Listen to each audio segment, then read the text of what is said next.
this was a global movement which we describe today as modernity. This edifice is built on the fragile foundations of a banking system set up to create money out of thin air. And verse 40 in the Quran, in the surah called Nur, light, describes the nature of this enterprise thus: أو كظلمات في بحر يغشاه موج من فوقه موج من فوقه سحاب ظلمات بعضها فوق بعض إذا أخرج يده لم يكد يراها. Or there are as shadows upon a sea obscure, covered by a billow, above which is billow, above which are billows, shadows piled up one upon another. When he puts forth his hand, well nigh he cannot see it. My main theme in the second chapter of the book, A Ravished Earth, is that we, the human race, are disconnected from the natural world. We have been abusing abundance, and it would seem that nothing we do is exempt in our pursuit of a consumer lifestyle that appears to take precedence over everything else. I describe this as a very complicated way of committing mass suicide. In chapter 3, Prosperity in Perspective, I take the view that the idea of prosperity is utterly and totally out of date. There are approaching 8 billion of us and still growing, wanting more and more from a rapidly shrinking resource base. I critique economic fundamentals such as progress, which I consider to be a trap, and which has been described by trap by other writers. Development, which I described as delusional. Growth, which I describe as a fantasy. The issues are systemic, and we are stuck in a feedback loop: education, careers, consumerism, environmental degradation, more education, more consumerism, resulting in an aggregation of environmental collapse. And I conclude chapter 3 with a simple equation: P plus D equals P plus V, which reads progress plus development equals pollution plus destruction. In the fourth chapter, How History Accelerated, I look at how money evolved to make possible the uniquely human habit of exchanging goods and services. Money became part of the human genome over millennia, mutating into a technique that roused the human instinct for covetousness. The Quran, however, is not anti-material. It encourages the good things in life, but Allah says, وَلَا تَعْتَدُوا إِنَّ اللَّهَ لَا يُحِبُّ الْمُعْتَدِينَ, and do not overstep the limits. Allah does not love the people who overstep the limits. That's in Surah Ma'idah 87. But Allah encourages trade, but with conditions. Indeed, the Prophet himself was a trader. In the verse Quran that explicitly forbids riba, usury, Allah concludes with these words, وَحَلَّ اللَّهُ بَيْعَ وَحَرَّمَ الرِّبَى. Allah says that is because they say trade is the same as riba, but Allah says no. But Allah has permitted trade and He has forbidden riba. And trade with where you can make reasonable profit. What hit the accelerator in our time was the creation of the Bank of England in 1694. Before this period, the so-called European voyages of discovery were financed by a form of proto-capitalism. The British Parliamentary Act of 1694, created to raise money to wage war against France, institutionalized capitalism, and the rest, as they say, is history. The money we use today is at the root of our environmental crisis. That is the nature of it, not money itself, but we need money to transact and to live and survive and socialize. But I'm talking about specifically about the kind of money we have today, which I go to some lengths in explaining or analyzing both in the first chapter and chapter 4. Now, the fifth chapter, which is today's subject. The conclusion I have come to after nigh on 40 years of involvement in this field is that there is no such thing as environmentalism in Islam. Now, this will come as a surprise to a lot of people because this is what I have been doing. And the more I look into this, the more I'm convinced that there isn't. I'll tell you why. It is that if we simply, it's already there, but it's not expressed in the terms or the jargon or the language we use today. The answer to this is if we simply follow the Sunnah, the legacy of the Rasul Sallallahu Alaihi Wasallam, then we are all environmentalists. Now, the thing is, there was no need in pre-Gone times to describe people as environmentalists or discover or to create a new specialism, which we call environmentalism. And even in the modern day, this was a recent innovation. And if you go back maybe 60, maybe 70 years, you will find very little material under the heading environmentalism or environmentalists. They didn't exist before. It all came as a result of or after Rachel Carson wrote a seminal book, The Silent Spring, and even if we the 1970s, 1980s, this is when the whole aspect of environmentalism, ecology began to appear in the university curricula. So here's a quote. So we talk about, when we talk, so we are in a sense trapped in this jargon as well. And we now have to look at the sources and try to produce material to justify an existence of environmentalism in Islam. But properly speaking, we can skip all that and go straight to the sources and find out what really is meant by environmentalism today. A quote from the introduction to my book, which first appeared in an essay I produced for the Encyclopedia of Global Environmental Change in 2003. The ethos of Islam is that it integrates belief with a code of conduct which pays heed to the essence of the natural world. It has often been observed that Islam cannot ordinarily be described as a religion, and that it prescribes a way of life that goes beyond the performance of rituals. It provides a holistic approach to existence. It does not differentiate between the sacred and the secular, and neither does it place a distinction between the world of humankind and the world of nature. لَخَلْقُ السَّمَاوَاتِ وَالْأَرْضِ أَخْبَرُ مِنْ خَلْقِ النَّاسِ وَلَكِنَّ أَكْثَرَ النَّاسِ لَا يَعْلَمُونَ. The creation of the heavens and the earth is far greater than the creation of the humankind, but most of humankind do not know it. The Surah Al-Hadid in 57, ayah 57. Creation is the fabric into which the tapestry of life is worked. An Islamic approach to the environment provides us with a three-faceted response. The first is to approach the earth as sacred and identify how, through abusing it, we have desacralized our understanding of it. Hence, we can rediscover what it is that we have lost in the process. The second is to formulate an ethical understanding of our relationship with the natural world and build a knowledge base that enables us to resolve the immediate crisis and motivates us to lay down a basis for long-term behavioral change.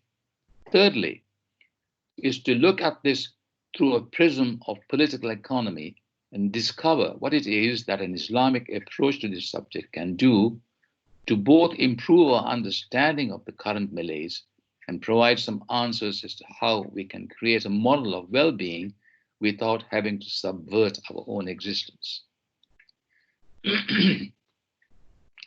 There is a hadith popularly known as the Hadith of Jibreel, narrated by Umar ibn al-Khattab, which has been used to teach the basics of the deen throughout Islamic history. This was the occasion when a stranger dressed in white sat by the knees of the Prophet ﷺ and began to question him about Islam. When the stranger had left, the Prophet ﷺ told his companions, "He was Jibreel alayhi salam. He came to teach you your religion." The Arabic word the Prophet used for religion is deen, And the answers to the strangest four questions contain the basis of the Deen of Islam. The questions were about submission, faith, uh, doing what is good or beautiful, and about the last day. The word Islam is understood by two integral components. The first is the name attributed to the faith as a whole, that is Islam with a capital I, and second as submission, that is submission to the will of the Creator with a lowercase I, meaning living in harmony with the natural world.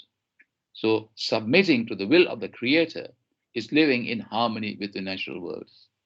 The Hadith of Jibreel alayhi salam shows that Islam that Islam submission in its verbal form is one part of a tripartite model of expression alongside Iman, faith, and Ihsan, doing what is good or beautiful.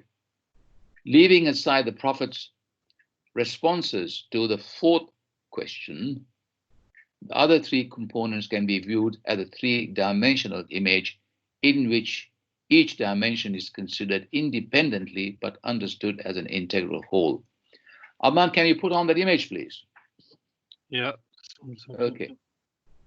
This is what I'm talking about. I'll repeat that last sentence again. The Hadith of Jibreel shows that Islam's submission in its verbal form is one part of a tripartite model of expression alongside Iman, faith, and Ihsan, doing what is good and beautiful. Islam, Iman, Ihsan. And I've left out the Prophet's responses to the fourth section, which is about Yawm al-Akhirah, the last day. The other three responses can be viewed as the three-dimensional image in which each dimension is considered independently, but understood as an integral whole. In taking advantage of this method, these terms can be further defined to help us understand this matter more clearly in relation to our current day concerns. I have attributed the sacred to Islam, ethics to Iman, and political economy to Ihsan. Each of these dimensions influences the other two in many ways. In emphasizing the integrated nature of this model, it is understood that sacredness is all-pervasive, in that all of creation is sacred. Ethics is not an exclusive domain, as it is about maintaining human relationship and defining how we relate to other sentient beings and the natural world. And political economy sits comfortably with this, as it is about how we conduct our affairs in the name of a just order. So the Deen of Islam is about the natural order, and Islam, Iman, and Ihsan are firmly embedded in its matrix. In the model I'm putting across, the aspect of sacredness emerged from giving up the self into the hands of the Creator, that is, submitting to His will, recognizing and accepting His signs, that is, ayat Allah, signs of Allah, ayat Allah. وَفِي الْأَرْضِ آيَاتٌ لِلْمُوقِنِينَ وَفِي أَنفُسِكُمْ أَفَلَا تُبْصِرُونَ. There are signs on the earth, which is the title I have chosen for the book. There are signs on the earth for people with certainty, and in yourselves as well. Do you not then see? This is in Surah Ad-Dariyat, verses 20 and 21. We may conclude from this that abusing the natural world and oneself is not a great deal different than doing the same to the Quran itself. As Sayyid Hussain Nasr of Washington State University observes, Muslim sages who refer to the cosmic or ontological Quran saw upon the face of every creature letters and words from the pages of the cosmic Quran. They remained fully aware of the fact that Quran refers to the phenomena of nature and events within the soul of man as ayat, literally signs or symbols, a term that is used for the verses in the Quran for them. That is the sages, the sheikhs, the teachers, the forms of nature were literally ayat Allah. So we can conclude from this verse, وَفِي الْأَرْضِ آيَاتٌ لِلْمُوقِنِينَ وَفِي أَنفُسِكُمْ, that nature itself is the book of Allah. That the trees, the birds, the bees, the wind, the clouds, everything, there are signs of Allah. So it is what we call the open Quran, the Quran of nature. So we are living in the Quran of nature, and which is the book, as Professor Ozdemir of the Uskudur University in Istanbul put it, we are living in the book of Allah. We are living the verses of Allah. These verses urge us to consider the integration of the self with the cosmos. In times gone by, when human beings did not differentiate between the self and the natural world, nature was integrated into the human psyche. There was no separate environmentalism, intellectualism, capitalism, consumerism, and all other isms that drive wedges between ourselves and the natural world. We now need to regain that consciousness we once had, an awareness that we are deeply and irrevocably interwoven into its fabric, and a realization that by causing it grievous bodily harm, we harm ourselves. Time now for a reappraisal, to gain a fresh understanding of what the sources the Quran and the Sunnah tell us about creation, our place in the natural order, and the responsibilities we have to shoulder. Following our integrated model, Iman, faith, was described by the Prophet as knowing with the heart, vocalizing with the tongue, and acting with the body. This requires the profession of faith in Allah and accept that life in all its expressions emanates from the divine source. The difference between Islam and Iman is expressed in the Quran thus, and I quote, it is from Surah Hujurat. I'll just do the English to save time. The desert Arabs say, we have faith. Tell them, you do not have faith. Rather say, we have submitted, for faith has not yet entered your hearts. What that means is submission is not the same as faith, as one can submit outwardly without knowing anything inwardly. Faith grows in the heart through knowing and inspirational knowledge. It is the inner conviction that provides a foundation for the conduct of Islamic society. The Quran asserts, we did not create the heaven and the earth and everything between them as a game. وَمَا خَلَقْنَا السَّمَاءَ وَالْأَرْضَ وَمَا بَيْنَهُمَا لَاعِبِينَ. This spells out the human relationship with the natural world, as Islam and Louis Farooqi explain in their Cultural Atlas of Islam. And I quote, all Muslims therefore agree that nature was meant to be used for a moral end. It was not created in vain or sport or as a game, but as a theater and means for moral striving. It was made by Allah both good and beautiful to the end of serving man and enabling him to do good deeds. Nature's goodness is derived from that of the divine purpose. For the Muslim, nature is ni'mah, the blessed gift of God's beauty, granted to man to use and enjoy, to transform in any way with the aim of achieving ethical value. Nature enjoys in the Muslim's eyes a tremendous dignity. I say, inshallah to that. Ihsan is the third part of our three-dimensional model. It is described as the act of worshipping Allah as you see him, knowing that even if you do not see him, he sees you. This goes far beyond ritual prayers, as every good action is also seen as an act of worship. This is commonly expressed by Muslims as doing what is pleasing to Allah, the ever-present. Amr bil ma'ruf wa nahy anil munkar. The discharge of our responsibilities should be tempered by justice and kindness with the intention always to do good. The ultimate reward of doing good is goodness itself. Al jaza al ihsan ila al ihsan. Will the reward for doing good be anything other than good? That's verse 16, Surah Ar-Rahman. The end result is to create a just order, to uphold justice and bear witness to Allah, and I quote from the Quran, uphold justice and bear witness to Allah, even if it is against yourselves and your parents or your relatives, whether they are rich or poor. أنفسكم أو الوالدين والأقربين إن يكن غنيا أو فقيرا. Hashim Dokras explains in Islam and Ecology, in Islam, the complete existential contract, the social contract, which is binding on the individual within society, is contained with the idea of Jamaat or congregation or community. This binding of the complete social contract is based on ibadah, ritual, faith, worship, muamalat, public and private affairs, the core, the zone of commercial and related transactions, and imara, political governance. So here we have it, a deep understanding, a deep presentation of what environmentalism is about.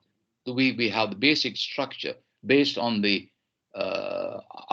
two ayats in Surah 51. وَفِي الْأَرْضِ آيَةٌ لِلْمُوقِنِينَ وَفِي أَنفُسِكُمْ.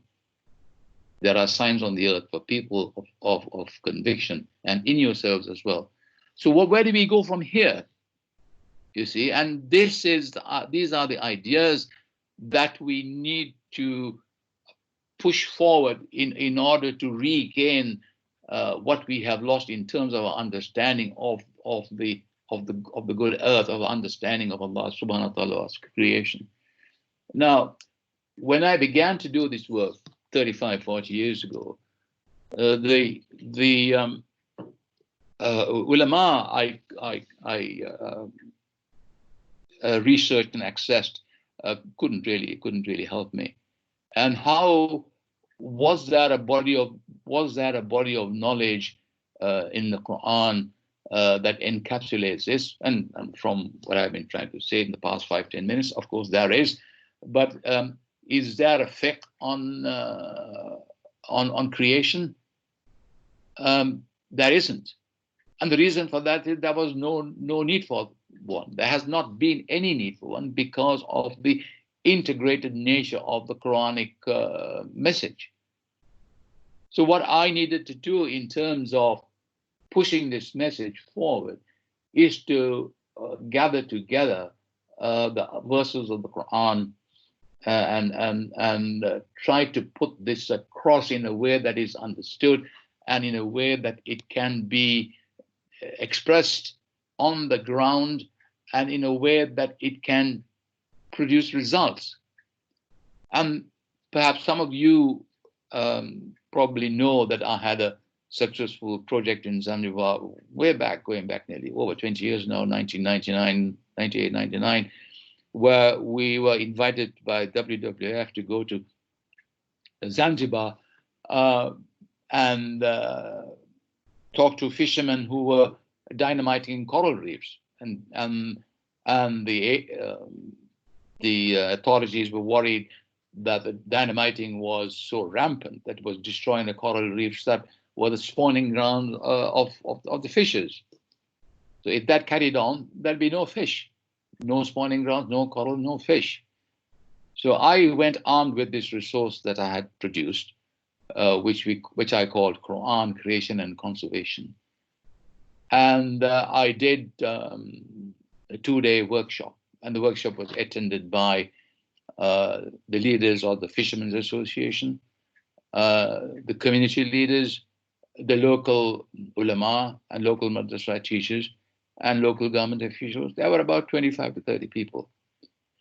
At the end of this, now this was another bit of background to this. This was an issue that both WWF and CARE International USA had been dealing with for 4 years, and they couldn't convince the fishermen to stop dynamiting the coral reefs.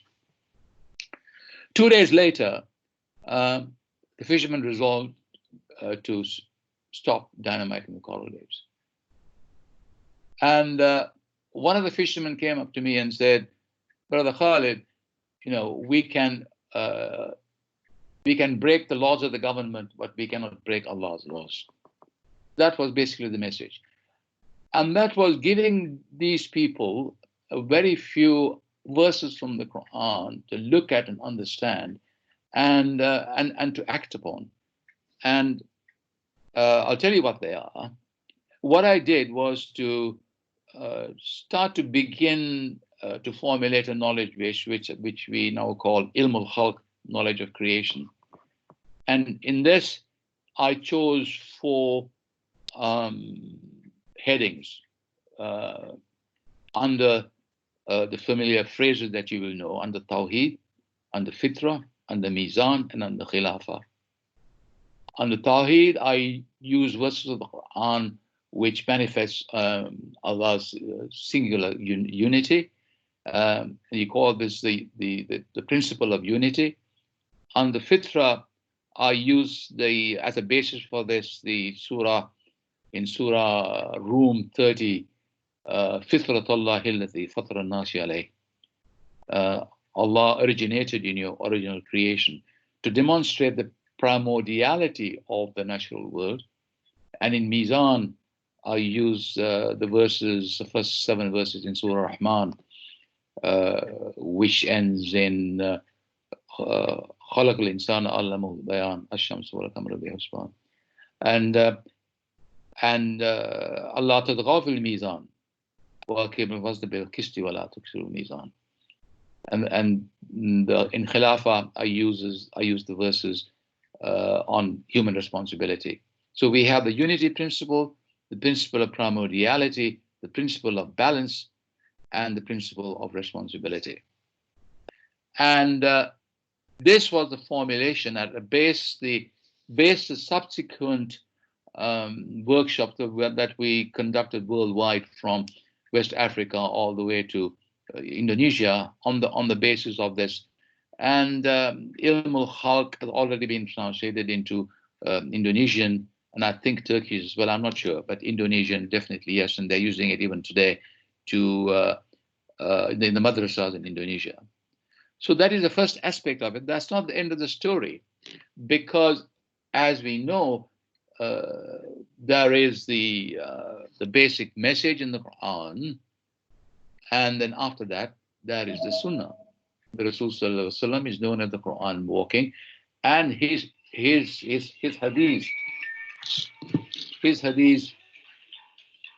emerged out of the Quran. Hang on, let me turn this phone off.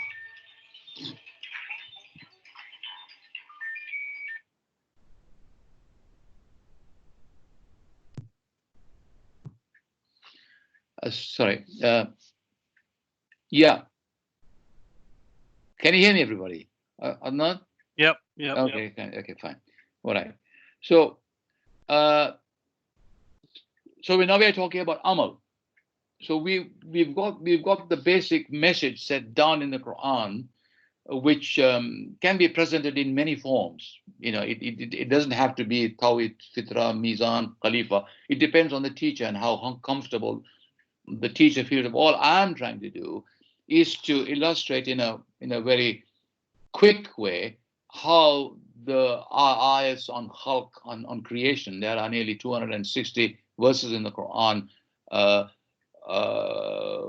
derived from the root khalaqa, khe, lam, khaf, khalq, khaliq, khalaqa, creation, to create, khaliq, khaliqul bariul musawwir, Allah the creator, the giver of form, the giver of shape and color, and then to create, khalaqa. So there are nearly approaching 260 verses in the Quran. So these can be accessed very quickly, and there are other verses as well which describes Allah's creation.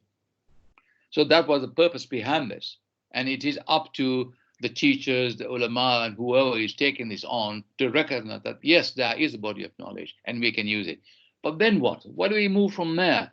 The point is, when the Zanzibar project, when the workshop was concluded, then the fishermen had to go out and do something about it. So I suggested again that they use elements of what is now emerging is what we call fiqh al-biya.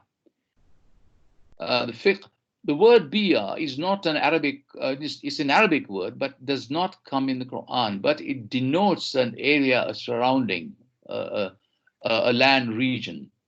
So the ideas of fiqh al-biya had come from the Indonesian scholars that I have been working for over the years, and they have put this together, and which I've extended the research and used in the book. So this fiqh, coming out of this fiqh, I suggested to the fishermen's organization and the local authority to set up a kind of a reserve zone based on the fiqh, on fiqh al-biya. And I will try to explain extend this discussion about the fiqh a little more in the next few minutes. Now, in the fiqh, there are two major systems called the Hima and the Harim system. The Hima system was established, Hima system was pre-Islamic, and the Rasul Sallallahu Alaihi Wasallam, he changed it.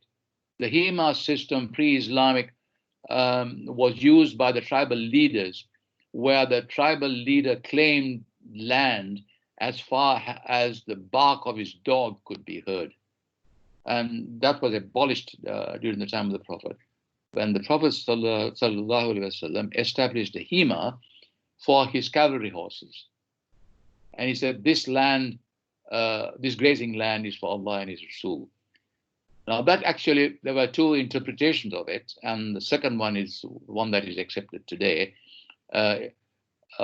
Some ulama take the view, if it is for Allah and His Rasul, it's for nobody else. And the other ulama take this is the majority, by far the majority view, that it is for everybody. So we can have himas for very specific purposes, The himas are human integrated natural resource management systems, and have traditionally been associated with the following five types.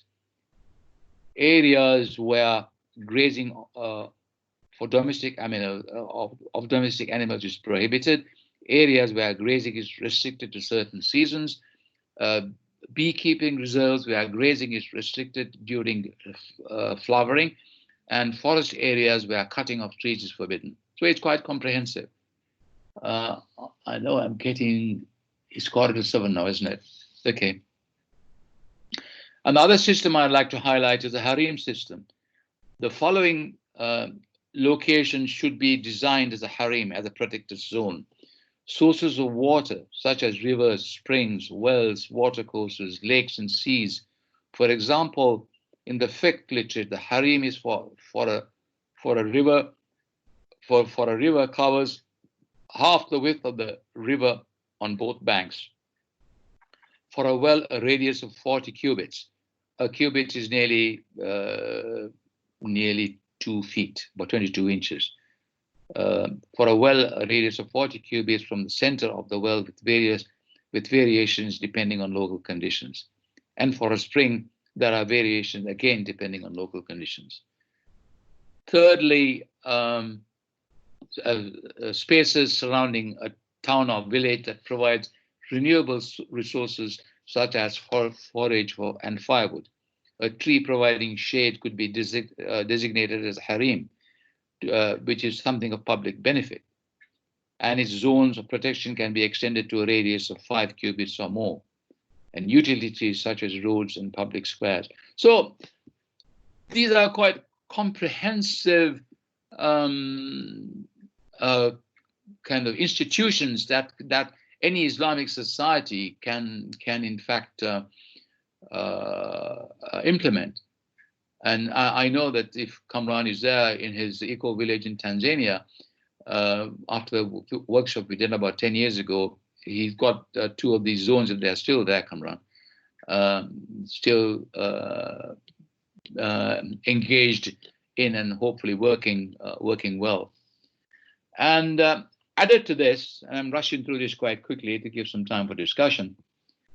Added to this are the Awqaf systems, and a waqf can be established, and there is one, I don't know if it is still there. There was a waqf in Mecca for stray dogs.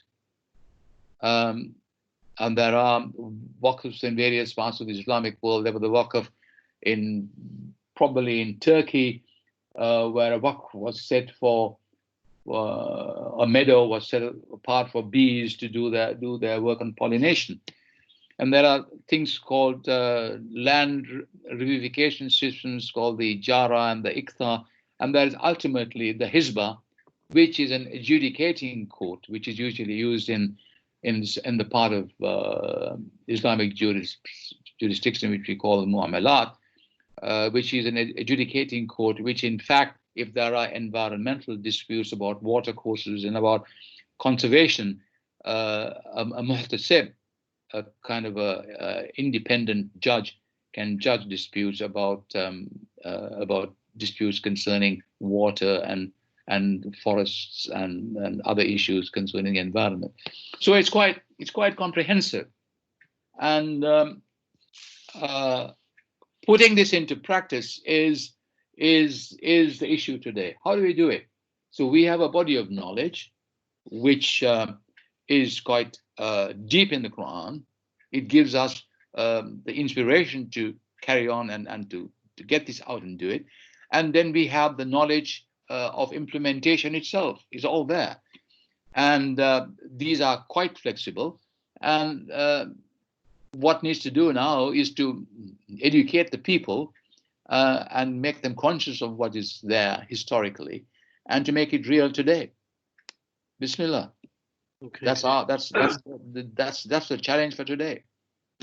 Thanks very much, Sidi Fazlin. There's a lot in there. There's so much to take in, and I think we probably need about 10 masterclasses to break all this information up.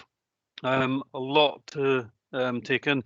So I'll just open the floor for discussion. So there's not many people here, so it's just a handful of people, small group. So if anybody's got any questions, you can unmute yourself and ask away directly. And if you want to put your camera on, you can also do that if you wish to do so. Yeah. Also comment, this is a discussion forum. Q&A by all means, but if you have ideas. There's a chat box, just to remind people who don't know, there's a chat box in the middle of the screen. There's a small speech bubble, and you can click on that, and you can put in any comments and questions if you don't want to make it vocal. You may have idea how to implement, how to go ahead. We need land. We need a land base. Yeah. If nobody, Kamran's on the line, so maybe we can bring Kamran and maybe he can say a few words about the example in Zanzibar, because that would be really interesting to hear a bit more about. Tanzania, sorry. Kamran, can you hear us?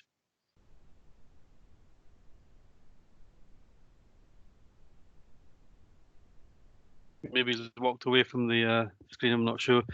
Any other questions or comments then?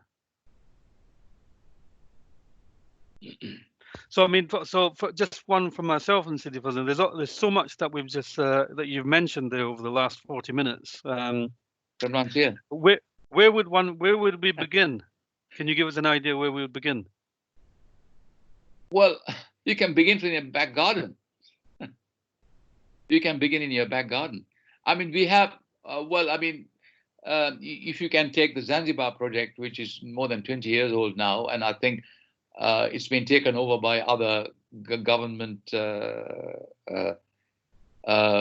projects. That's one way, going to Indonesia and involving the Pesentrans, the Pondoks in Indonesia to take on this work. And through my colleague Fakhruddin in Indonesia, this is happening. I don't know how far Kamran has got with this project in Tanzania. He's here. If you can tell us, Kamran, how far we got with it? Thank you. Assalamu alaikum. First of all, thank you, Sidi Fazlin. It's nice that you mentioned it. I wasn't expecting it. Just to give some context to everybody. So we set up a children's eco-village in Tanzania 10 years ago. And with the aim that we would nurture these children to become the sustainable champions, not just for Africa, but for the whole world, that rather than us tell them what's the right thing to do or the wrong thing to do. They work out all the solutions themselves, and they learn to live within harmony and balance within the nature. And almost 10 years ago, myself and Sidi Fazlun and Haji Sabah, we traveled there, and we set the foundations for the Himma and Harim zone, which was the very first thing we did at the Eco Village. And that's going very strong now. So we set aside, we have 30 acres of land, and we set aside 1 acre just for a nature reserve, and we left it well alone. Nobody goes in there, nobody touches it. 10 years later, we have a natural stream which is running out from the Himma and Harim, and every year it's growing, and we now have some amazing biodiversity as a result of it.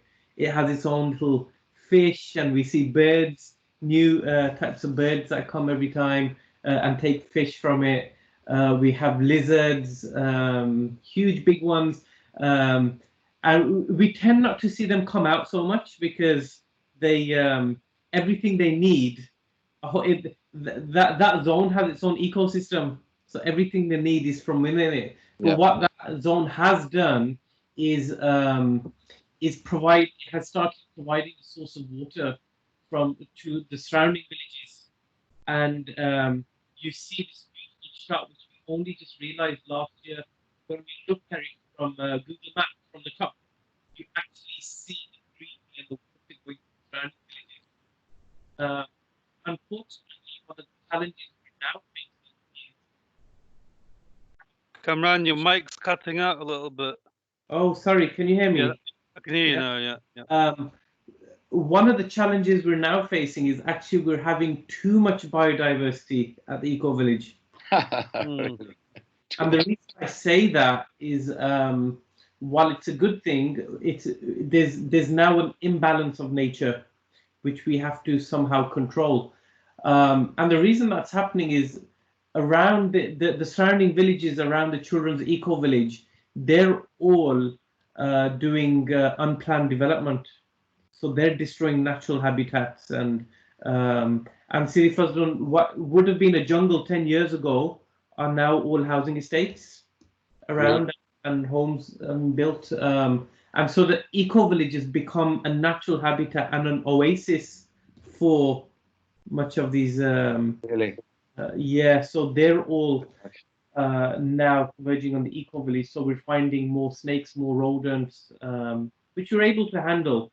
But we're trying to work with the local municipality and the council to start creating more naturistic habitats and areas where it's easier said than done working with local. So what you've just described is really interesting, Kamran. I was just quite curious as to how how it's been kept on top of to maintain, like you said, it can be imbalanced as well. For instance, the houses that have been built, is that potentially causing any imbalance, or is that within the balance? Okay, so within the 30 acres of village land we have, everything there is done within balance. So the way they produce their food, the way the land is used, the play area, the farming aspect. However, we're not in control of what goes on outside of the 30 acres. I mean, 30 acres is very small, and even the 1 acre we've given to nature to a degree, to be left well alone, is also small. So we're looking at ways of extending that and creating nature corridors. But what goes on outside, it's harder for us to control. It's a fenced area. Yes. It's a fenced community. That's probably there's double-edged sword, that is, so the reason we have to fence it is just because it's a children's Eco Village. Sure. Safeguarding and child protection. But in reality, it also helps us show. So we have many people from the villages who come to visit the Eco Village. We're able to show them a visual representation of what their village should look like. So it serves that. I suppose those are the double-edged swords. There's Yes. pros and cons to it. There is a movement in the UK called the re-greening movement, and maybe we can, study that and see what they're about. And I think the whole idea of the Harim and the Hema systems would complement the re-greening movement and returning land back to nature, and how it is done. Just let and it can be done with a purpose. It can be done as a protection zone for animals. It can be done as pure and simple, protecting that particular area for what it is. That's the idea of re-greening. So I mean, there's a lot of scope for this, and as Muslims who don't own a lot of land in Europe and in this country, so we have to work within confined spaces. And there are Muslim farmers like Lutfi Ridwan in Oxford, Willowbrook Farm, and he practices environmentalism from an Islamic perspective. But again, it's a small plot of land. It's not big. There's not many examples. Yeah, we are confined to small spaces. Very few. But I think by setting an example here locally, however small, we can send messages to the majority Muslim countries where there are large Muslim populations, and it can be incorporated into other national systems as a beginning, as a learning experience. There's a lot we can offer. Yeah, there's a question for you, Sidi Fazl, in the chat box from Marcus. What scope is there for integration and cooperation with existing economic systems, as diverse and failed as they may be, that there may be peaceful cooperation and transitions as we recognize the shortfalls and challenges ahead? It's entirely up to us. There is every scope. We are open. We are open, bearing in mind the critique that we have put together on this whole issue. But I think there is a kind of a consensus now emerging that the current economic model is untenable, in the sense that we cannot really have the growth model. But that's economics. Let's leave that aside for a minute. Yeah, I mean, collaborating with other communities is, I think, imperative. We live in a shared space, and we need to protect it. And whatever it is that we can do together, we should be doing together. Yeah. Okay, Kamran asks you another a question here. Why do you think that our ulama of today are at a distance from the natural world, despite the Quran and Sunnah and traditional fiqh teachings being full of these teachings? How do we convince them? Well, yeah, I think my simple answer to that is, I think we are in a lizard's hole, and they can only see. Let me say, going back to kind of colonial history. Now, what happened when the colonial powers took over, especially Muslim countries or any country for that matter? And I remember growing up in Sri Lanka, where the Muslims were only allowed to practice family law. So family law was allowed, and everything else was I've been speaking about in the past three sessions were out of the question. So births and marriages and divorces and endowments and last wills and all that kind of thing, all those things were allowed.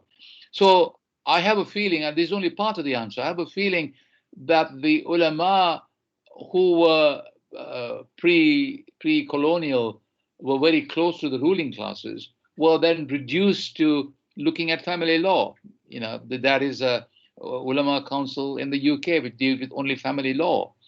So the ulama were kind of pushed into the narrow confines of this kind of law that does not look into the wider aspects of what I've been talking about. That is one answer. And even if they knew the rules of governance and rulership, it was no use to them because they have no rulers to advise them. So for these reasons, I'm not excusing them. For these reasons, they were confined to a particular area of fiqh, and they had no interest in the other aspect which we call muamalat, governance, business. Business, Islamic business, riba-free business went out of the window. When the economic order, after Adam Smith, Wealth of Nations came in, and trade was then was monopolized by the Western countries, even as it is today by the more advanced countries. So muamalat, in a sense, does not exist. A whole aspect of governance and business does not exist. But it's a very important aspect of Islam, which is just as important as ibadat, the whole aspect of running a country, and is now and so what happened then was as the ulama were pushed back from the rulership, what took over were what we call today experts educated in Western universities, in Western colleges, in modern colleges, with modernity as a primary prospect for the future running of a country. So the ulama got pushed out. They lost interest in governorship, and then experts, West educated experts, then became part of the governing model. I think that's a quick answer to that. Okay. Yeah. Well, I think that kind of brings us to just past 7 o'clock, so we can conclude. I think doesn't look like there's any further comments, and we can conclude. So, Sidi Fazlan, we'll just finish your dua. والعصر إن الإنسان لفي خسر إلا الذين آمنوا وعملوا الصالحات وتواصوا بالحق وتواصوا بالصبر سبحان ربك رب العزة عما يصفون والسلام على المرسلين والحمد لله رب العالمين. السلام عليكم. Just on before we just finally close and before I just turn off, so next week is the final chapter, surviving the Anthropocene, of the 6th chapter in the book. And that should conclude the masterclass for the Ramadan series. Anthropocene just means the age of the human. Okay, thank you for that. And also, these recordings are being uploaded on YouTube. So the previous 2 weeks have already been uploaded on the Medina Town Movement YouTube channel. You can just do a YouTube search under Medina Town Movement, and you should find the recordings there. So inshallah, see you next week. Thank you very much for attending. Assalamu alaikum. Thank you, Sidi Fazlan. Wa alaikum assalam.